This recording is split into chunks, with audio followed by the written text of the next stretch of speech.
Que a graça e a paz do nosso Senhor Jesus seja com todos.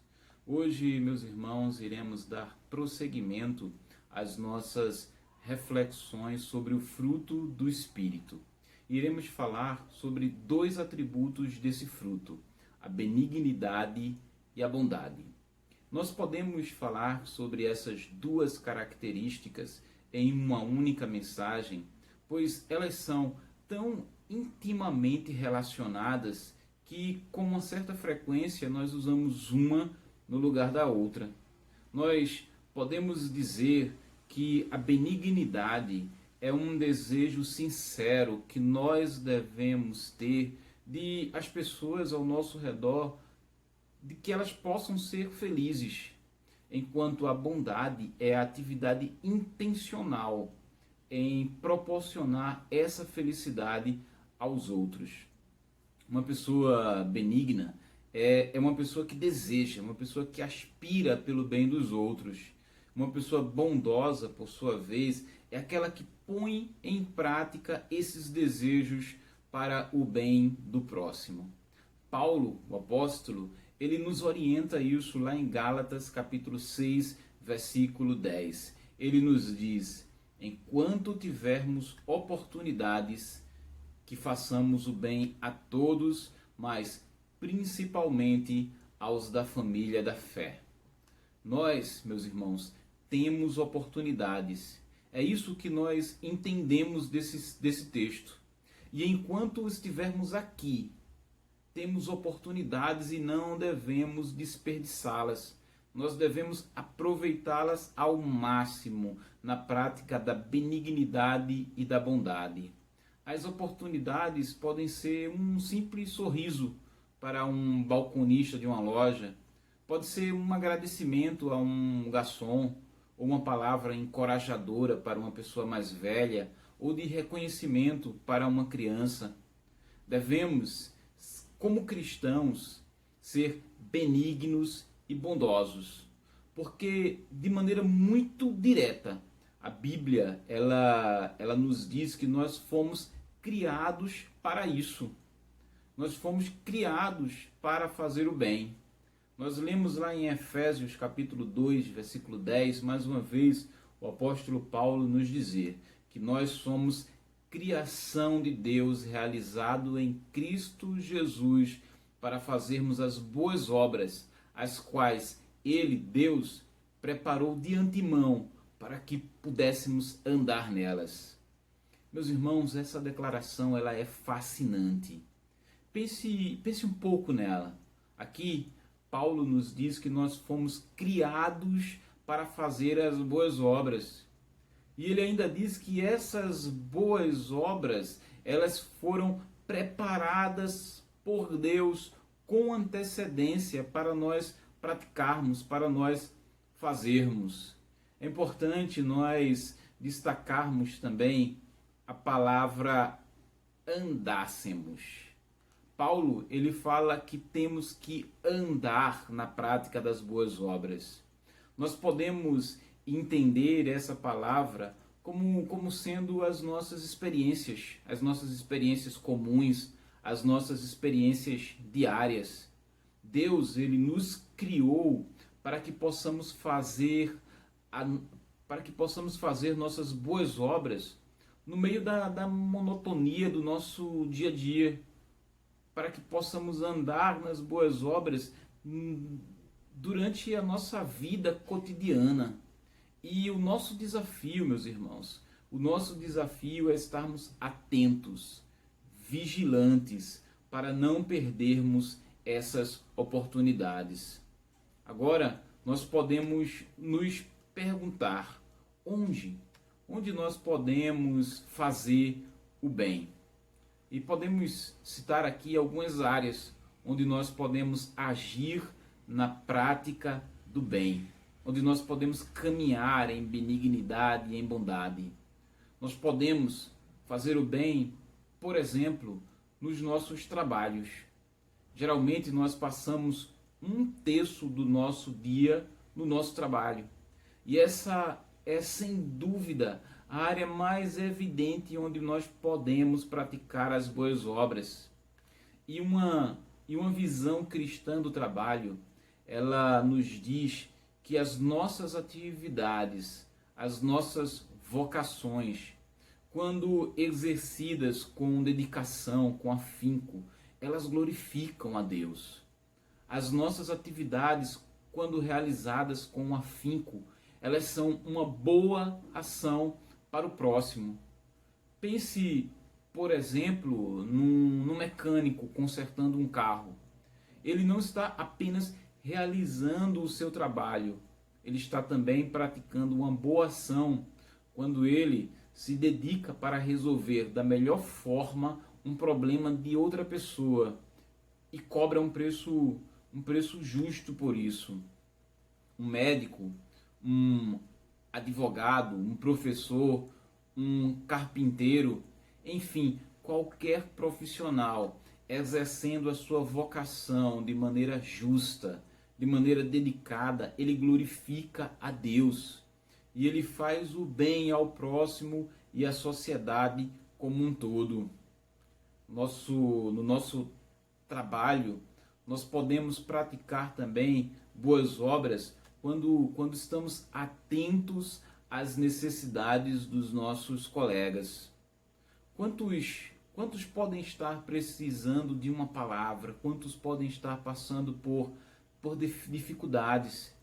Então, meus irmãos, minhas irmãs, nós não podemos deixar passar as oportunidades num lugar onde nós passamos 8 horas do nosso dia.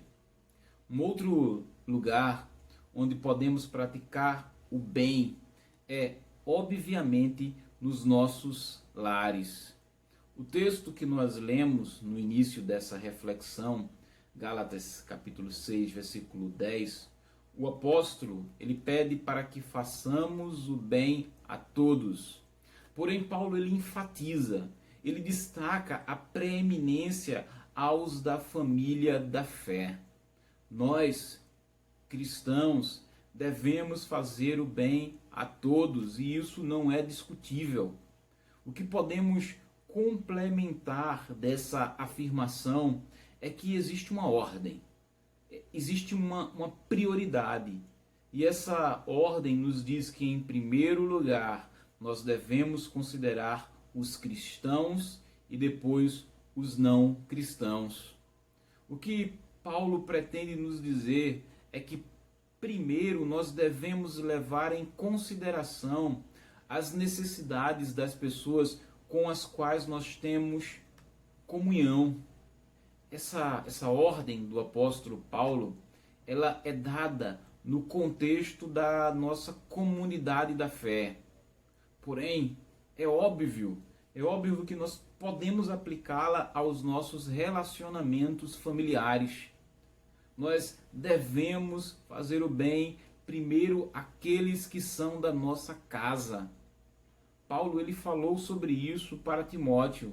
E nós podemos ler lá em 1 Timóteo capítulo 5, versículo 8, o apóstolo nos dizer: se alguém não tem cuidado dos seus, e especialmente dos da própria casa, esse tem negado a fé e é pior do que o descrente.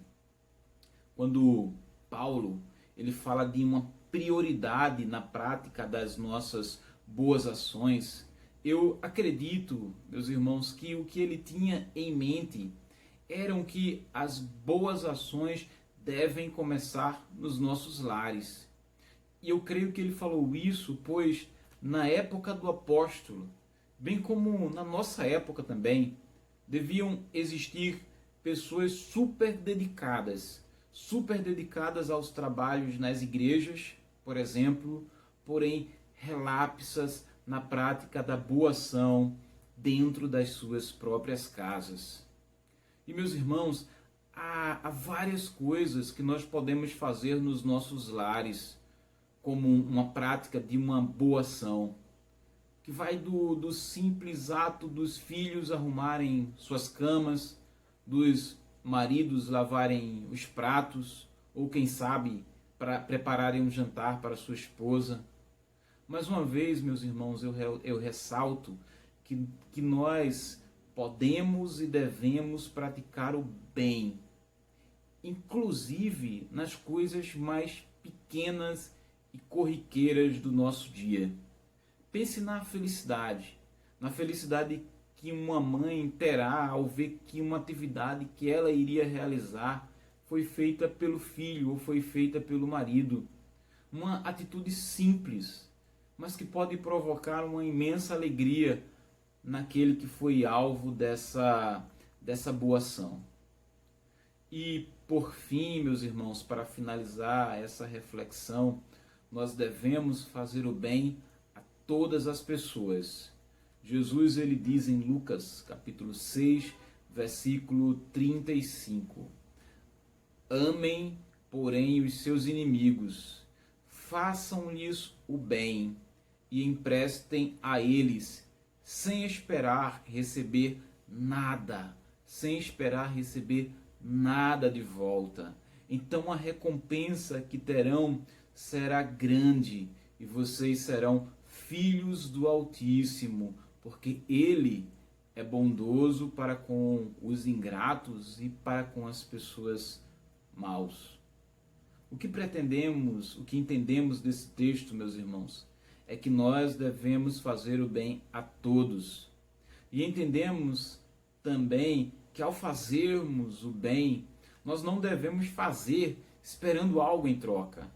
Não devemos fazer esperando uma retribuição. Não devemos fazer esperando receber nada. A verdadeira bondade, meus irmãos, ela não olha para os que a recebem. Quando nós praticamos a bondade e a benignidade, nós não devemos olhar para aqueles que estão recebendo. Nós devemos olhar para Deus. Nós não devemos esperar recompensa nenhuma dos homens pela prática da nossa bondade, mas podemos, é isso que o texto nos diz, mas podemos esperar uma recompensa muito maior de Deus, o nosso Pai. O cristão, quando pratica boas obras, ele olha para Deus, ele deve olhar para Deus, e achando o seu sorriso de aprovação, podemos dizer assim, e achando o sorriso de aprovação de Deus, ele ganha a força necessária para continuar andando na prática das boas obras, para continuar demonstrando essa característica, essa marca do fruto do Espírito Santo, que é a benignidade e que é a bondade. Portanto, meus irmãos, que possamos andar na prática da bondade, que possamos estar atentos às oportunidades que Deus nos concede para praticarmos o bem.